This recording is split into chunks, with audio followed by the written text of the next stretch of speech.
So the line is starting to die down, so I'm going to go ahead and jump in and start. Sorry.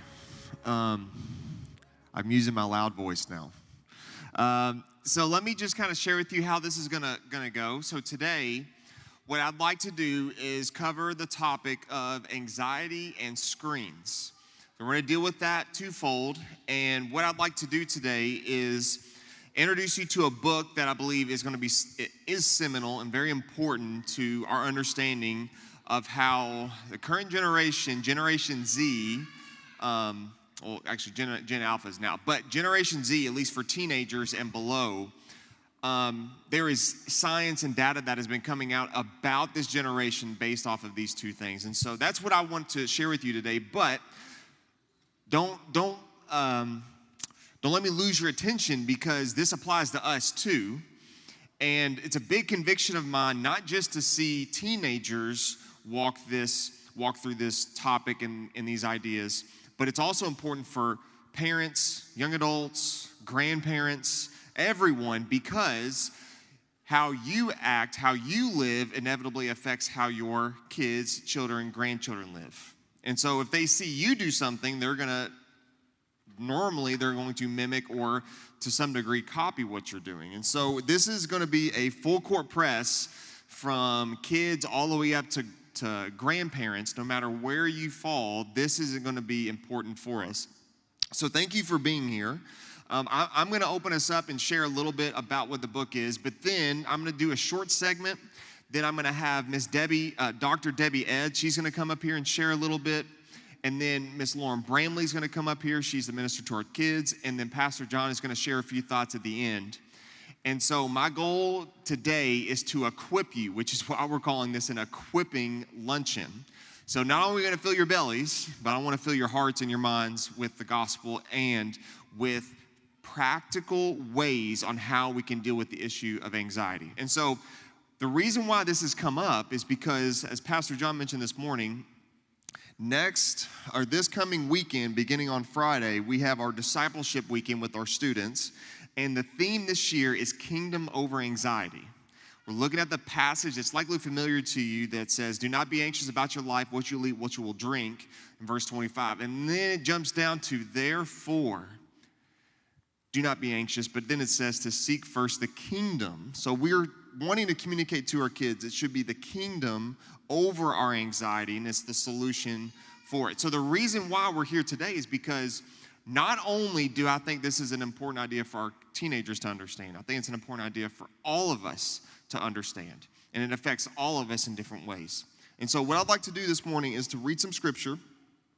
I'm going to jump in and give you all a couple thoughts about this issue, and then I'm going to give you all a question that you all can kind of talk with your families around you and even those that are in neighboring, that are close to you today, because I want you all to kind of walk through this among yourselves as well. So, Proverbs 4, verse 23 says to keep your heart with all vigilance, for from it flow the springs of life.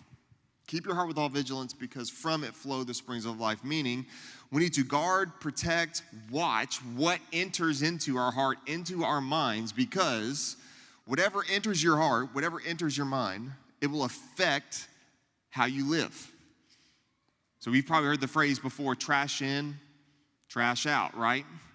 Good things in, good things out. So what we allow into our hearts, into our mind, will affect how we live, which means we have to watchfully, carefully pay attention to those things. And so, because of that, we live in a digital age in which we are encountering all kinds of content, all of the time because of our devices. And because of that, so much is going in, and I've talked with our students about this a lot. We struggle to filter those out. We may come in and then it sticks, and that can impact our entire life. And so this is why I think it's so crucial, because what we allow in will affect our life. And so there's a quote from this book that I'm going to highlight real quick. It's called The Anxious Generation. This book was written by a non-believer. His name's Jonathan Haidt. And what he shares in it, he wants to impact all of humanity with his research and his studying on this issue. But the book called The Anxious Generation, the reason why he titles it that is because Gen Z is anxious. In Gen Z, among our teenagers now, we have seen the largest skyrocket of anxiety out of any generation in human history. And so, based off of that, what could be the reason why they're so anxious? Well, what else did we see the rise of among Gen Z? Screens. They're the first generation to be born always having access to a smart device around them. So because of that, he noticed the trend. If screen use is up, anxiety is up. Well, why is that? So this book is written with that in mind, why these two affect each other. So here's the kind of the central idea from the book. My central claim, he says, in this book is that these two trends, overprotection in the real world and underprotection in the virtual world, are the major reasons why children born after 95 become the anxious generation. So two trends: overprotection in the real world, physical world, underprotection in the digital world is the reason why teenagers struggle with anxiety. Now, for kids, they don't have the ability to regulate emotions and feelings the way us as adults do. So when us as adults receive these devices, we already had somewhat the skills to deal with those things. But for teenagers, they had nothing. They have no ability to regulate those things. And so they're starting off on the wrong foot already. But these two ideas I want to unpack, and that's what I'm going to use the rest, just a couple more minutes to explain to you. So, overprotection in the real world. We as a culture, as society, we have put a proverbial helmet on everything. We have attempted to keep our kids from struggling with anything. And so you've probably heard the term helicopter parents before, right? Well, there's a new term called snowplow parents, in which we plow the road for our kids so that they don't experience any adversity. But when I was growing up, I didn't wear a helmet riding a bike. I was hanging upside down on monkey bars several feet off the ground. And now as a parent, I feel nervous if my son is near a step. I think and not to go against safety. Safety is good, safety is important.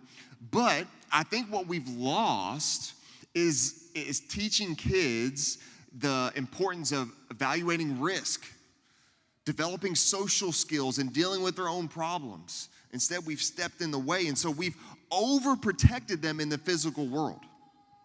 So the phrase you've probably heard that I use a lot is, go touch grass. Go find some grass. Get outside. Go get dirty. Scuff the knees up a little bit and deal with other kids your age and play and have fun. Because physical play is so crucial, not just for our physical health, but our mental, our social, and our spiritual health, that we need to be physically active. Second thing is underprotection in the digital world. Screens are highly addictive, and they deprive us of friendships, of sleep, of attention. It builds to higher levels of cortisol. We're addicted to dopamine. I don't want to share all the research here, but screens, as positive as they are, the negative effects highly outweigh the positive. Data-driven. So it's not just me just speaking on behalf of, pastors. This is a scientific fact. And one of the dangers with technology is once a new technology comes out, we don't tend to slowly approach new technology and think about how it'll affect us or our kids. We just jump into it. We don't count the cost. We don't consider how it's going to affect us, how it's going to affect our families, how it's going to affect our kids. Because in 2007, when the first smart device came out with the iPhone, we jumped and started grabbing them and started giving them. And then the iPad came out. And that's where the iPad generation came. Because we may have asked the question, but we didn't create guardrails. We may not necessarily ask the questions that we needed to ask. And so, with the rise of overprotective parenting and the normalization of screen use, we have moved from a play-based childhood to a screen-based childhood. And because of that, that's why we see levels of anxiety skyrocket. So I want you to think to yourself about a question. Think to yourself about this. Growing up, what were the things that you were told to be on alert for as a child? What were the things that you were told to be careful with? When I was growing up, we had the DARE program. Stay away from drugs, stay away from alcohol. We had sexual education in high school. We had the phrase stranger danger. But now we don't have, that's not even the most scary things that kids can get into. Because today now it's more focused on technology. That is cyberbullying, using AI to cheat, grooming on social media. These things are what's incredibly dangerous to kids because it appears for phones that you're protected, but what are you really protected from with a phone with free internet? And so all that to say, I think one idea that highlights this perfectly is at one time, I think we were as a culture worried and concerned about testing. 1, 2.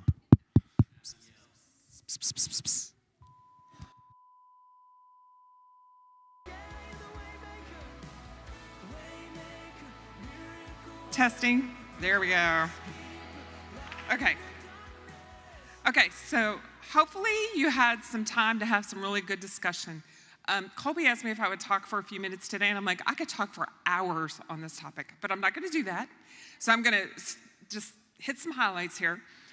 My name is Debbie Edge, for those of you who don't know who I am, and I am a volunteer with the middle school ministry here. I work with the girls. And I am also a licensed clinical psychologist in my professional life, so this is a topic that is near and dear to my heart. So everything Colby said, totally on target. This is a huge, important topic for development.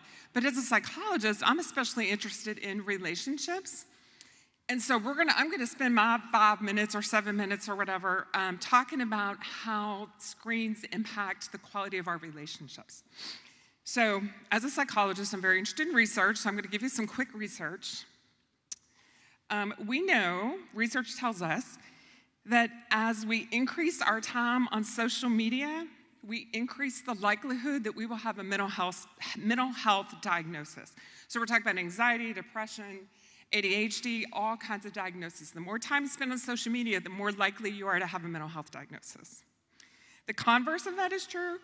Research also tells us that the more time you spend in meaningful relationship with other people, the less likely you are to have a mental health diagnosis, right? So that's hugely important.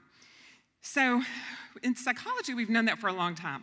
Back in 1923, there was a guy named Alfred Adler, and he's kind of a forefather in the field of psychology.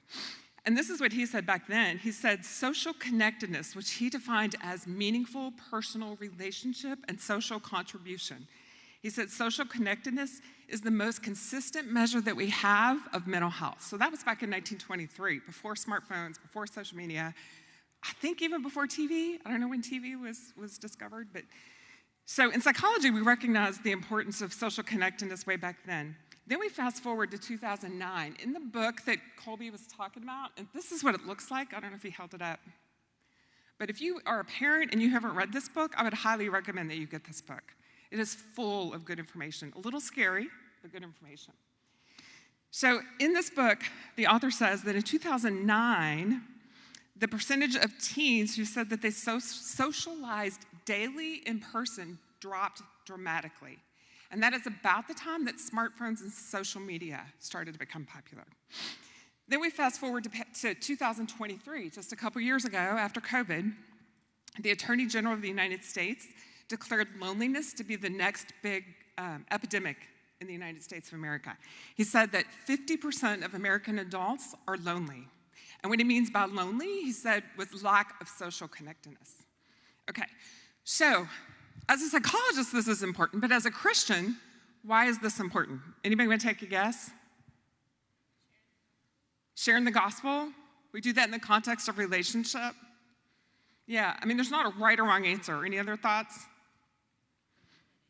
Community. Yeah. God created us to be in relationship with Him and with other people, right? So obviously, we are going to function at our best when we are functioning in a way that is consistent with our design and the way God designed us, right? So many of the kids today that I work with, not so much in our youth group. Our kids are pretty well connected, I think, if they're active in our youth group, and I know them well. But a lot of the kids I worked with have virtual relationships. A lot of adults have virtual relationships. COVID just kind of hastened that. So I want to just share some trends that we're seeing in the mental health world that are related to the lack of real personal relationship with the increase of online relationships. The first things that happens is that kids are being exposed to information that they are not developmentally ready for. So kids are being exposed to stuff that their brain is not ready to handle, right? Because when they're online, when they're on Roblox, or when they're on Discord, or when they're on any social media, they can find access to all kinds of things. And often as parents, we don't even know what they're looking at or what they're being fed, right? So that's the first thing. The second thing that we're seeing is that individuals are not learning social reciprocity. So what that means is relationships are reciprocal. I say something, you respond to it. I respond to you, you respond to me. We go back and forth, okay? So as virtual relationships are increasing and meaningful real relationships are decreasing, kids are not learning to do that. So they become very self-focused and self-centered and very socially awkward. Also, we're seeing a trend towards kids not learning real-world problem solving. Okay, so that sounds like, well, we just teach them the skills, right? But it's bigger than that. It is through interaction that we begin to develop our abilities to think about abstract concepts.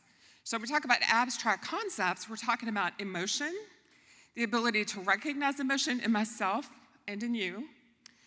We're talking about the ability to understand cause and effect. So if I do this, this will happen. If I punch somebody in the face, they don't want to play with me anymore, right? But that doesn't happen virtually because we're not in those situations. The other thing that we're seeing too is lack of perspective taking. So what that means is I might have a certain opinion based on my experiences. You might have a certain opinion based on your experiences. That's an abstract concept that I can understand that you see the world differently than I see the world, or that you think about something differently than I think about it, or you have a different opinion, right? So if you don't develop the ability to take someone else's perspective, you develop a very self-focused, selfish mindset.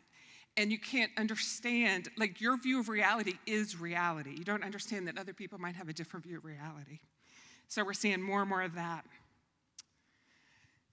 We're also seeing lack of development of personal responsibility, which is also an abstract concept, that if I do this, there's a consequence, right? So it's become this whole victim mindset. If I get in trouble, it must be because you were mean to me, not because I did something wrong, right? So all of these things are affecting our mental health and our relational skills. Another one is that we are losing the ability to effectively use and to effectively understand nonverbal cues. So like when I'm talking with my hands, right? You can see the expressions on my face. When I'm talking to you, I can see if you're bored. I can see if you're paying attention to me because of your facial expressions, your posture. Kids who don't have meaningful, real relationships are not developing those skills. And so they're missing out on this whole big chunk of effective communication. This one scares me a little bit. There's also research that says that kids are not developing the ability to have empathy. And it has to do, it's kind of complicated, it has to do with brain structure. But there's some research that says that at certain ages, which is usually preschool, kindergarten, and then again in middle school, if you are not put into situations where you learn to be empathetic with others, you don't develop the physical capacity to even feel empathy. So we're having all these kids, all these individuals growing up who have no empathy for other people. And if you look around in the world, you can kind of see these things. You start to see about like all the violence, all the, just all the victimology is all related to empathy. Another thing that happens if you don't have meaningful relationships is you don't understand social order. Like Pastor John said today, God is a God of order. right? And so if you are not interacting with people and you're not interacting socially in the real world, you lose that sense of social order and we begin to have chaos. And you can see that in the world around us today. I think that's probably, I could go on and on, but I think we're going to stop there. But one thing I want to say is our relationship, God created us to be in relationship with Him first and foremost, right? And often our relationship with Him is hugely impacted by our relationships with other people, by our social skills, by our perspectives, by how we think about God, like we were talking about today in the sermon, by how we think God thinks about us. So if we are growing up a generation that doesn't have these relational skills, I think that as Christians, we need to really consider what the eternal impact of that is, because developing spiritual maturity really has a lot to do with developing our relationship with God. And if we don't have good relationships or skills to draw from, that's going to be much more of a challenge, and it has eternal implications. So I'm going to kind of stop there, but I'll be around if you have any questions or anything. I'm going to turn it back over to Colby, I think.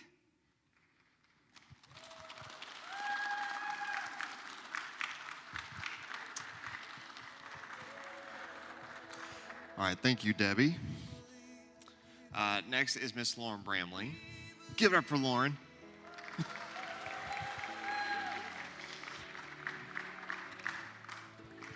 I don't know. I guess for some reason Colby thought I was very qualified to speak at this. I have a lot of feelings about screens for my own family. I don't have students, but I have a baby and a 5-year-old. So the things I'm choosing to do now, granted I get to start a little bit earlier probably, but I am passionate about family discipleship and how the choices that we are making, how Colby said, how I'm using my screen is going to affect my kids. And how is that affecting my discipleship? So my big question for you is, who is discipling your kids? Is it you?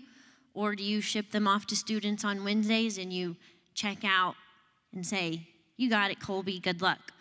Or do you hand them the phone and let the world disciple your kids? Because that is exactly what it's doing. The world is no longer outside. It's not out there, but it's in our own homes by the devices that we're using. And if we're not making wise choices around those devices, they are going to disciple your kids for you. Deuteronomy 6:4-9 says, "Hear, O Israel, the Lord our God, the Lord is one. You shall love the Lord your God with all your heart and with all your soul and with all your might. And these words that I command you today shall be on your heart. You shall teach them diligently to your children. You shall talk of them when you sit in your house, when you walk by the way, when you lie down, and when you rise. You shall bind them as a sign on your hand, and they shall be as frontlets between your eyes. You shall write them on the doorpost of your house and on your gates." In this verse, God is calling parents to be the primary faith trainer of their children. He's commanding us to diligently teach them. When we're walking, when we're sitting, when we're waking up, when we're getting ready for school, when we're decompressing after a long day of work, what is this verse saying about us? Is it talking about our Bible use, or is it talking about our screen use? Because I very often find myself when I'm sitting down not doing anything, I have a phone in my hand. It's a very easy choice. And my own poor daughter, sometimes I say, oh, well, I'm working, but how often am I not working? It's an easy choice to decide to talk, sit, lie down, wake, rise with a device instead of with our children. But the good news is discipleship happens in all of those moments as well. You can turn that over to conversations, to connection, to growth, to learning, and to fun with your kids. One of my favorite resources on this topic is Habits of the Household. It's a book by Justin Whitmel Early, and he goes over all the many different routines that your family has and how to turn those every day, getting ready for school, getting ready for bed, mealtime, car rides, how to make those moments of faith training and discipleship. So, this is a whole other, I'm trying to relate this to screens, but if you want to read that book, I'll give it to you. It's a good one. In the screen time chapter, he talks about when his wife, they have 4 boys, comes to him and says, we need to cut out the 1 hour of iPad time that our kids have every single day. 1 hour doesn't really seem like that much, but she radically realizes, wait, something is happening. This isn't right. I'm using this 1 hour iPad so I can get caught up on the laundry, so I can take a shower. Whatever it is, she was using that 1 hour iPad time to give herself a break. Who here as a parent has used technology to give yourself a break? Yeah, I do it all the time. I have a 5-year-old. It's real easy to say, here, watch this. I need to go do something. She'll sit there all day, no question. I can get all the things done. But whenever we're choosing to do that more and more and more often, we're letting that device, that screen, that iPad, that phone, that Xbox make the choices and infiltrate our kids' minds. I mean, my top song, my Apple song on my replay for 2025 was the Happy Song. And if you have little kids, little babies, I don't know, parents, you might have heard that. It is the scientifically proven song to make your kids stop crying. Like, it's a thing, and it works. And it is the top song that I played on my Apple Music in my car. Now, I didn't hand my 1-year-old my phone so she could watch the video, but technology is cool, and it makes life easier for parents. But this choices, this technology, and these moments that we're making, they describe it as a fight for formation. When I'm choosing not to stick my kid in front of the TV, I'm making the hard choice. I'm fighting for the formation of my kid before the world does. Romans 12:2 says, do not be conformed to this world, but be transformed by the renewal of your mind, that by testing you may discern what is the will of God, what is good and acceptable and perfect. So I don't know if you got that. You've probably heard that verse a million times. But we're either being conformed by the world or transformed by God. And screens are formative. It's so easy to turn to them. They're powerful and they're cool and they're helpful, but they are extremely formative. So we have to form our screen habits around them before they will form us. A quote from the book, Justin's wife, also named Lauren, says, the cost is for us to bear, us as parents. It's going to be hard, yes. One of the hardest things you'll do. There is a true loss to parents' time and capacity. But as parents, we take the pain now so our kids don't have to later. We don't sacrifice our kids' formation so we can have an easier life. We sacrifice the ease of our life so our kids can have biblical formation. And that is, for myself too. I'm sacrificing the ease of my own life by not sitting down on my phone, by not turning on Netflix every day and choosing to do something else. I'm taking the hard choice, and that's what parenting is. That's what living is, making the hard choices so that we can later have a much better life. And that is discipleship at home. So I'm not a huge expert on this. I do a lot of things. We've tried things. Some seasons are a lot more habitual and steady and regular as others, and some are not. But I've read lots of content and resources about screen habits and discipleship habits. So I'm going to give you some hands-on practical tools that some I have tried, others I think sound like a great idea. Maybe you can try them.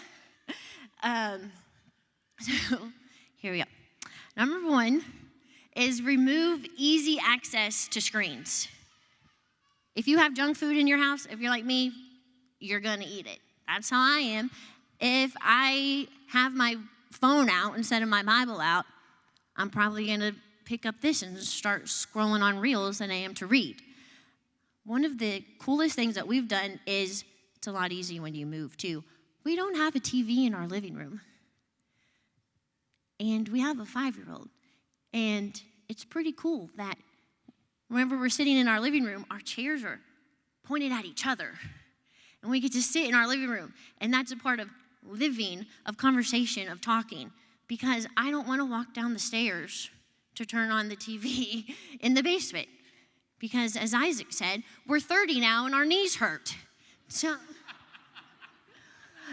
it makes it just a little bit harder if it's a little bit farther away.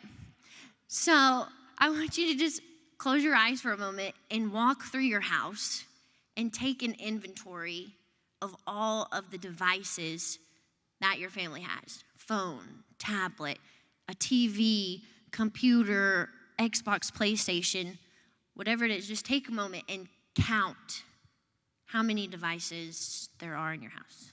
I don't know. Maybe we'll do a contest. Who has the most? You might not want to raise your hand.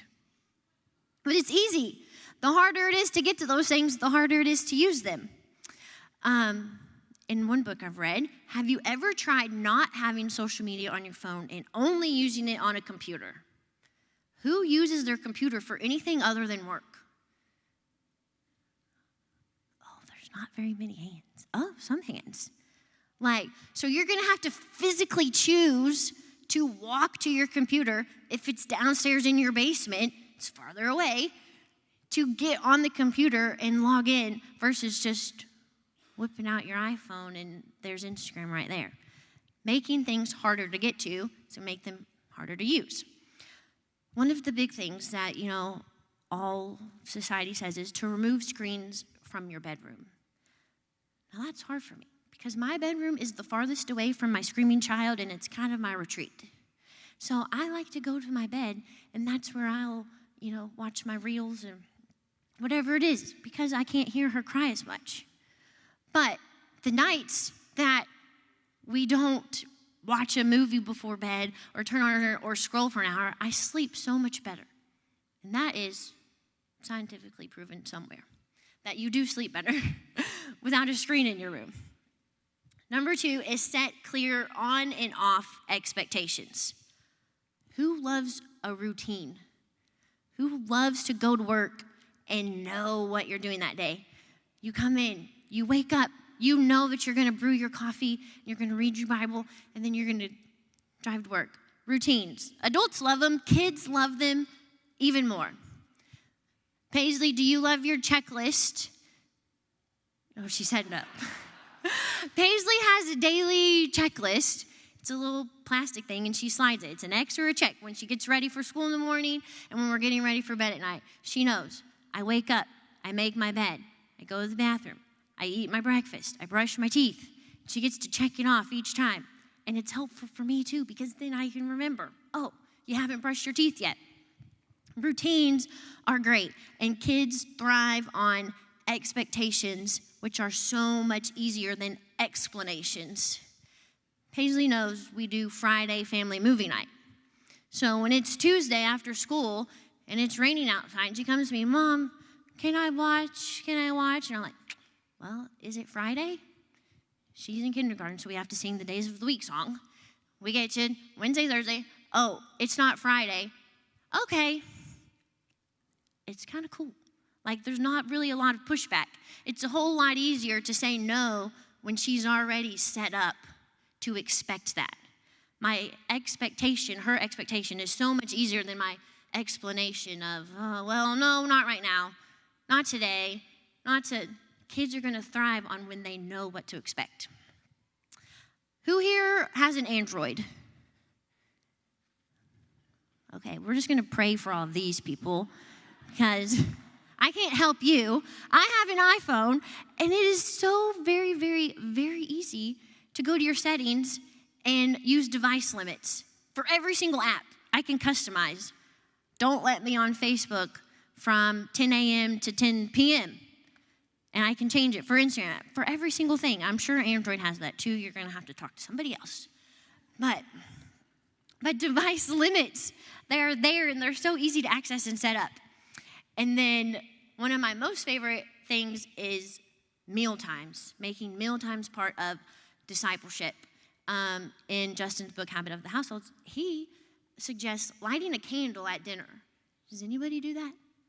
As a ritual, as a setting down of this is time that we are intentionally making to connect with one another.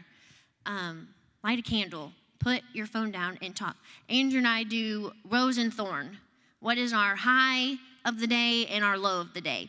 That's our, sometimes we forget to do it, but that's a base conversation.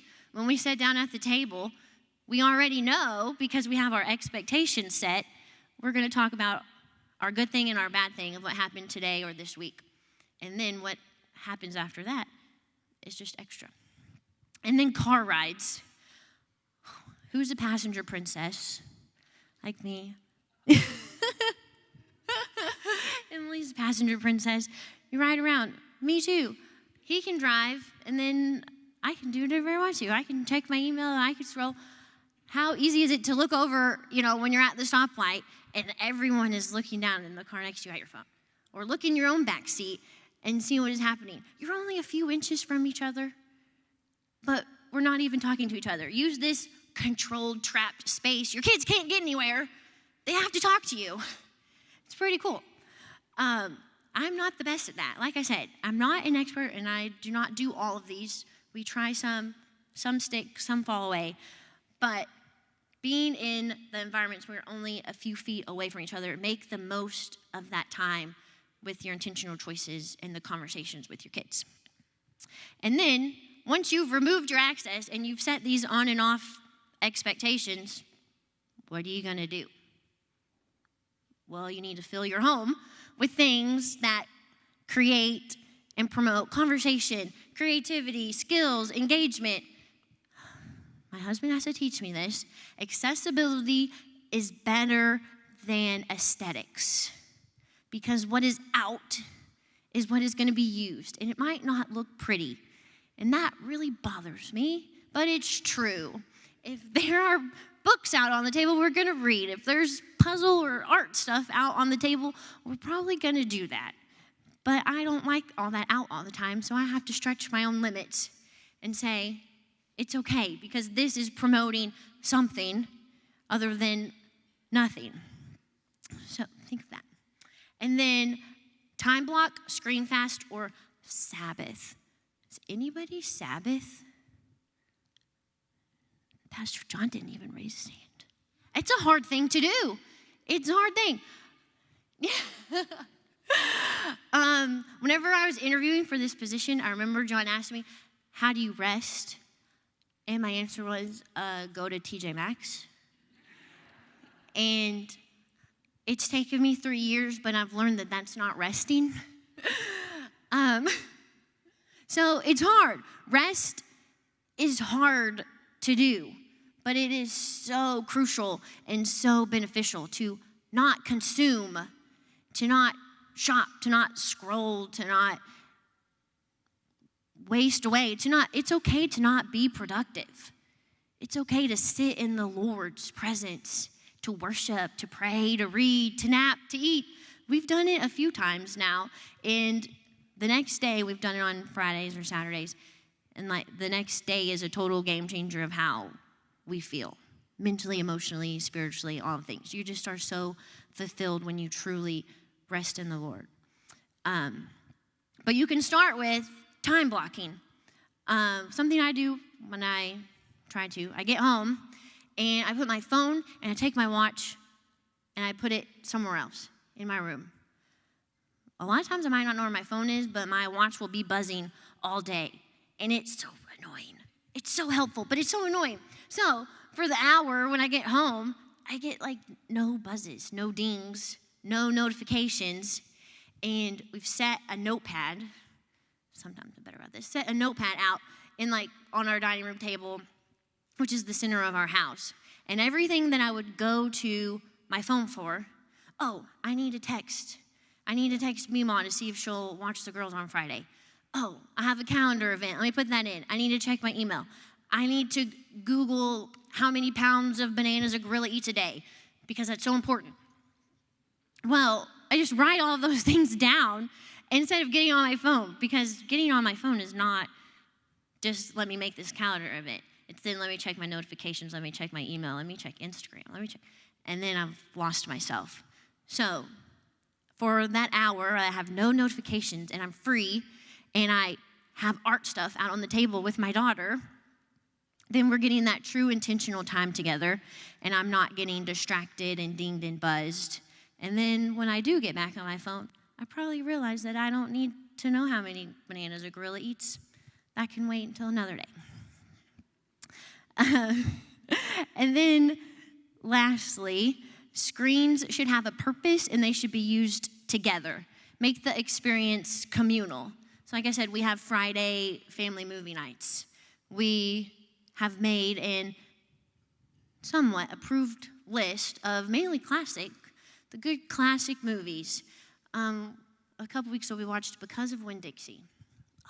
Who hasn't seen that movie in a long time? I hadn't seen that movie since I think I was in elementary school. And that is a good movie. But it also has times where I had to explain things to my 5-year-old. It gave us time to pause, to sit, to talk. We didn't just sit there and consume it and I zoned out and here's your babysitter. I'm with you, but I'm not really with you. We paused and we asked questions. Justin in the book, he said he has 4 boys and they were watching The Sandlot and he's about to kiss Wendy Peppercorn. Well, that was a great conversation for 4 boys to explain that probably was not the right choice, what consent is and those things. It's okay to pause a movie. And I'm the last person who wants to say that, but I've learned that I can use the movie, the time together with my kid, not just to zone out, but to connect with her and to teach her something. And so whenever you're using it, when you go to pick up your phone, you can ask yourself, how am I using this? When you're getting on your computer, how am I using this? Am I just trying to distract myself?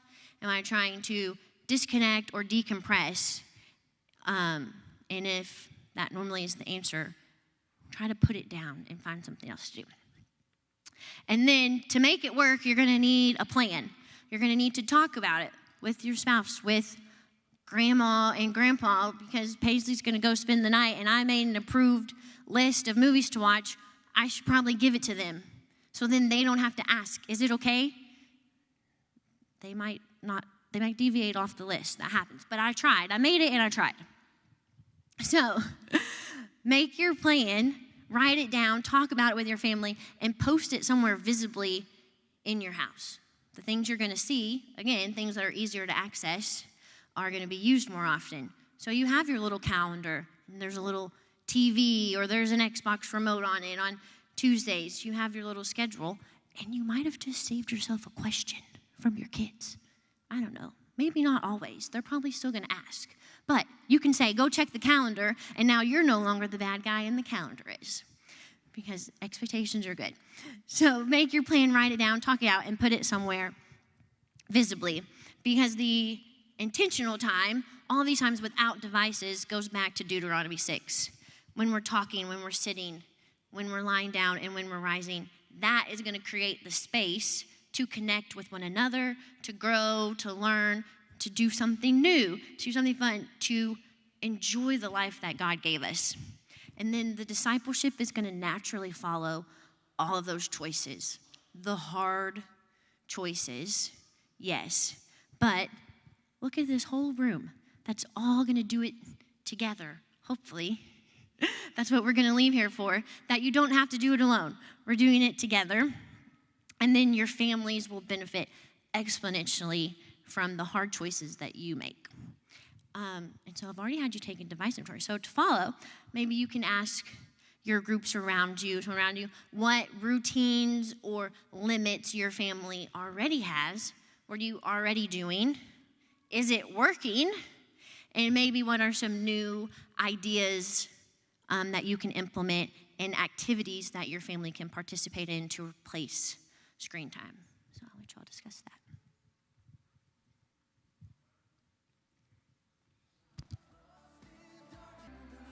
I've learned a lot through these sessions. I'm so grateful for all that's been shared with us. I'd never heard the phrase before, passenger princess. Who had ever heard that before? That is really helpful. I might know someone I can use that with.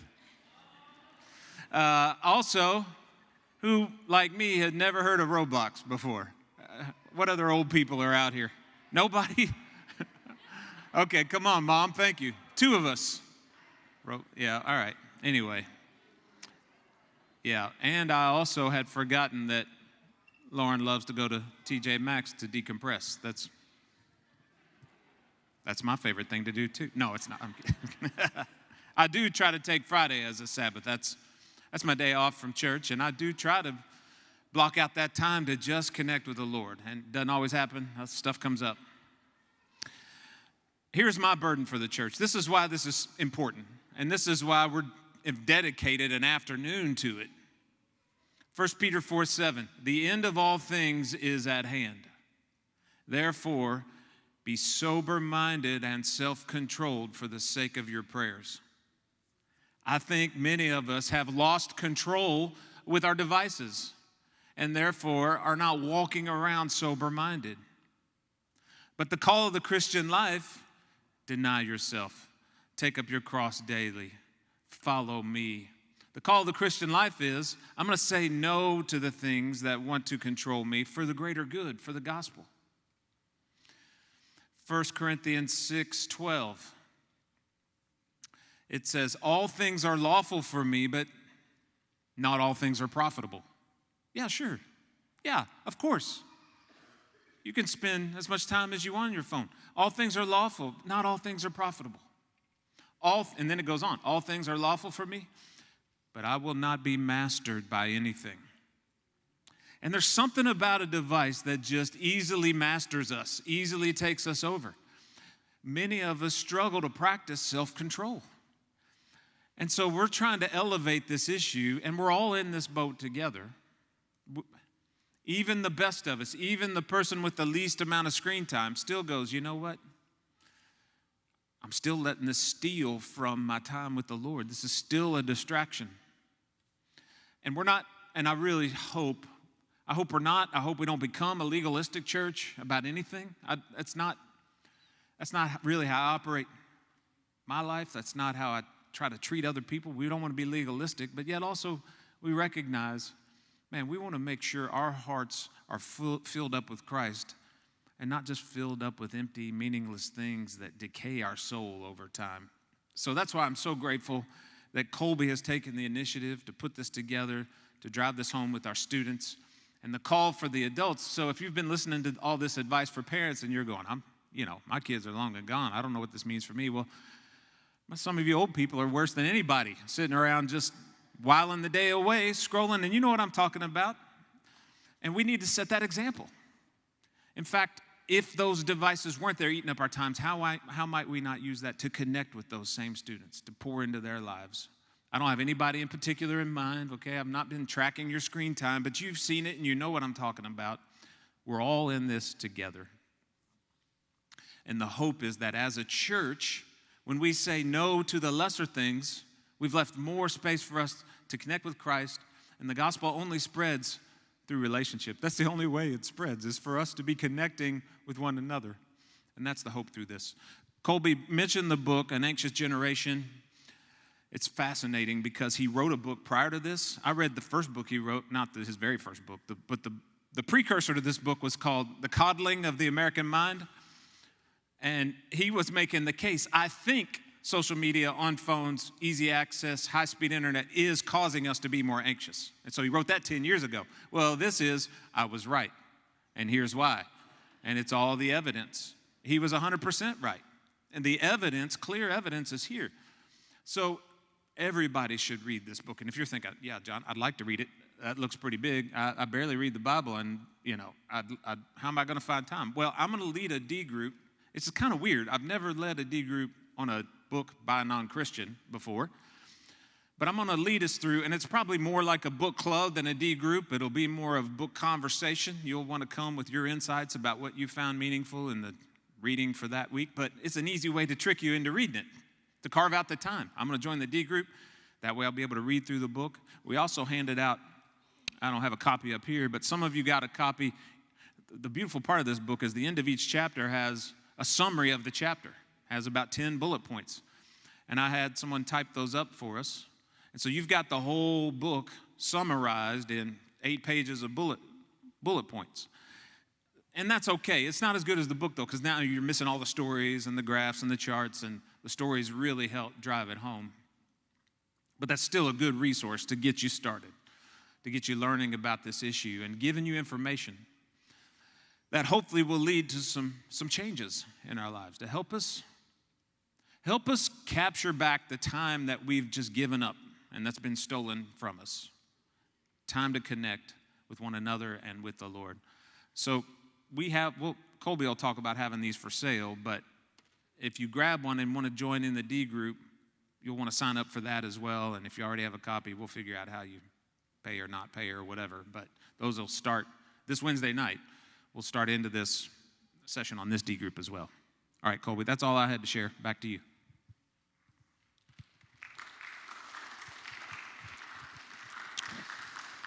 So with that said, the books, we will sell them to you. We'll sell to you for $20. And we highly recommend that you walk out with it. I've got several copies here. If we run out, we can certainly get more. But again, this book is highly important, I think, for anyone who sees and knows someone who has a screen.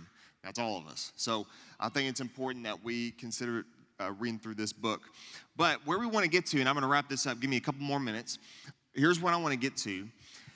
Why we're doing this is not just to equip you with practical things, and the whole idea and purpose of fasting from our screens is because we want this to benefit kids, we want this to benefit teenagers, and we want this to benefit you. I love our teenagers, but I love our families too, because my teenagers are going to see how their parents, see how you all interact with your screens, and that's inevitably going to bleed down to them. And so my heart and conviction that if I can get to the families, I can get to them better. Because me just influencing them from our end is not going to be as strong and as impactful as impacting the family. And so here's our burden. We are going to start a screen fast initiative. And you all are thinking to yourself, I'm out. But before you get there, I want you to hear this. These are 4 reforms, things that we need to change. It's coming from the book, and I love these. 4 quick ones. Listen to this. No smartphones before high school.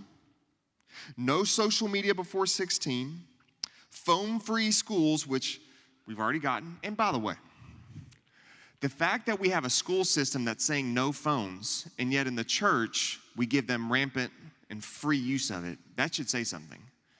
Now, we need to revamp and reform how we address phones. So last but not least, far more unsupervised play and childhood independence.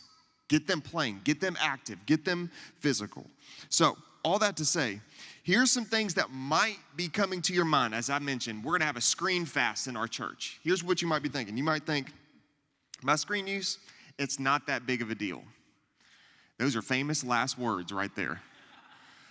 Every time I've said that, I've ended up in trouble. Listen, church, we cannot take this issue lightly. The enemy has slowly infiltrated our homes with screens.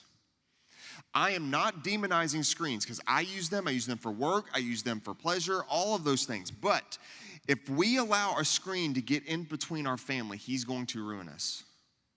We need to stand our ground and stop surrendering ground to the enemy in this matter. Second thing, you might be thinking, I am okay with our screen time. I think that's because we've normalized it. We're okay with our screen time because it's normal to us. But what if you were to take away your screen time and you were to see the benefits of a life without as much time on screens? How much of a blessing it is. In fact, they are doing studies overseas right now where kids are coming into schools, dropping their phone into this big clear box. No student in the school has a phone, and they're going home. And they do that for a month. Then they come back and they said, oh, I hate this. This is horrible. I never want to do this again. You can imagine teenagers getting all upset. But then they realize their attention went up. They're more attentive in school. There's more relationships, more friends. They're happier. They're joyful. They're learning things. They're active. And their lives are changed just after a couple of weeks of not having their phone. So what if we were to do something like that? And some of you all might be thinking, we need screens. I do my work on it. I use it, as Lauren talked about, I use it for sometimes to babysit my kids for an hour so I can go and do things. And I totally get that. I totally understand that. But what we've allowed is allowed that to raise our kids. And what if we gave access to our kids, gave the world access to our kids, and just let the world have free reign in their minds and their hearts? Last but not least, maybe you're thinking, I can't change our screen habits because then I have to change mine. I don't want to change my family screen habits because then that means I need to change. But at what cost are we willing to give our kids' attention and their ability to function as a healthy adult? What cost are we willing to surrender to that? And so what I think we need to do is we need to stand our ground. So here's what we're going to do. Lauren, and Pastor John, we have thought through an initiative, a screen fast. And here's what I'm going to do. I'm challenging you all. I am locking in with this with my family.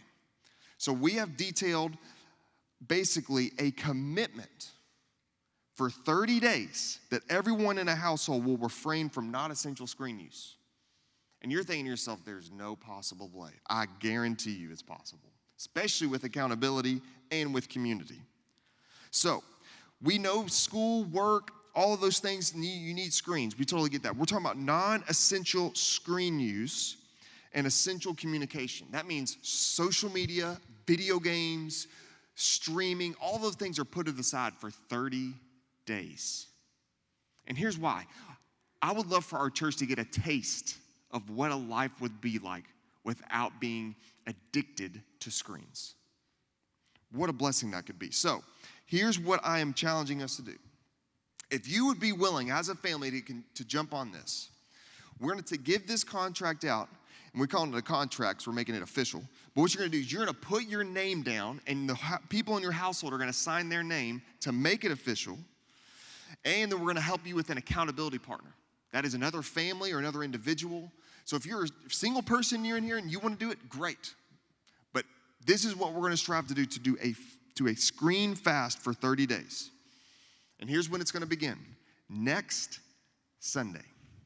Next Sunday is when the weekend happens. We're dealing with the issue of anxiety, dealing with the issue of screens. Following that for 30 days. And you know where that gets us? The spring picnic. Come on. So not only that, we'll get to just chow down on some food and celebrate with each other for what we're doing. Yes, you're going to mess up. We're not going to be legalistic. We're not going to show up at your house, y'all on screens. We're not going to do that. But here, what you might get a text message from your other accountability family saying, how's your screen use this week? How's your screen use today? For accountability. So all this is intended not to remove freedom from you, but actually to give you a more joyful experience in your family. Does that make sense? So if you all would like to commit to this, and I highly challenge you all to do, what we're going to do is I'm going to put this up here. Encourage you to come forward. In fact, I need some pens. I see Lauren back here. We need some pens, and so you can sign this, fill this out, hand this back to me. If you don't have an accountability family or accountability person that you can think of, we will help you find it once we get the list back, and then we will set you up so that next Sunday, we're going to start our screen fast, okay? There's more details on this to help you understand and navigate it. So if you've got questions, I totally get that. That will help you. But all that to say, I want us to be more conscious of our screen use. Amen? All right. So here's what I'm going to do. I'm going to pray for us. I'm going to encourage you to come forward. You can grab one of these. Also, if you'd like to pay for a book today, that'd be great. If you want to grab one and just send me a check later, whatever that looks like, but those will be available for you. But thank you so much for being here today. It's a blessing to say that we were going to start in the chapel and we had to come into here because of how many people signed up. Praise God for that. Yeah. And thank you, Vanessa, for help serving us food today and cooking and putting that together, and the volunteers who help with that.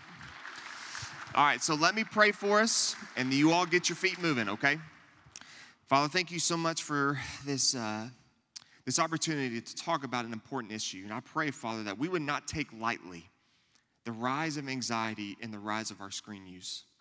Father, none of this was meant to put anyone down or burden anybody with something, but I pray, Father, that this would be freeing, that this would give us freedom in our household, that as we lay down guardrails and give expectations and we set up this understanding that we're going to put our family first before our screens, that God, we would see growth and life change, and even our attention span would get better.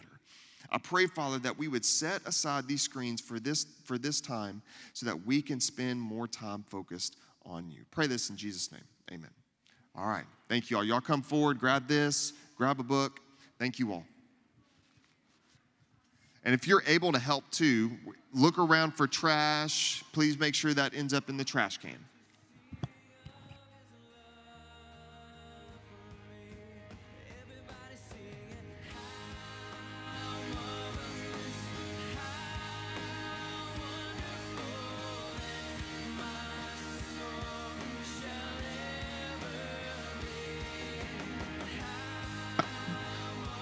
All right, contracts are spread out on the stage. Grab one. If you need to take it home and sign it and bring it back, that's totally fine. If you need to make a copy for it, that would also be great. Thank you.